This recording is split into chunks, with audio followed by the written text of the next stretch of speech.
Isang 4.4 magnitude na pagyanig ang tumama malapit sa St. Bernard, Southern Leyte, Pilipinas ngayong Miyerkules, 5 ng Agosto, 2026 sa 17:09 lokal na oras. O noong 5 ng Agosto, 2026 sa 8:11 Coordinated Universal Time.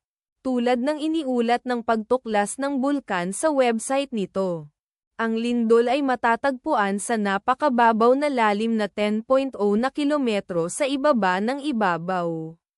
Sa mga coordinate latitude 10.37 at longitude 125.07.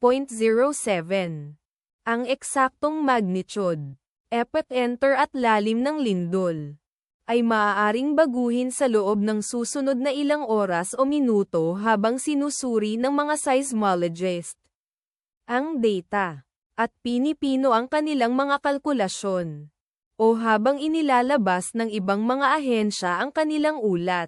May 7 ulat sa anyo na naramdamang may kaugnayan sa naganap na lindol. Kabilang sa mga bayan o lungsod na malapit sa sentro ng lindol ang hinunangan Southern Leyte, na nasa 15 kilometers, o humigit kumulang 9.32 milya mula sa epicenter. Anahawan, Southern Leyte, na nasa 23 kilometers, o humigit kumulang 14.2 milya ang layo. Bato, Leyte, nasa 39 na milya ang layo, na matatagpuan sa 19 kilometers.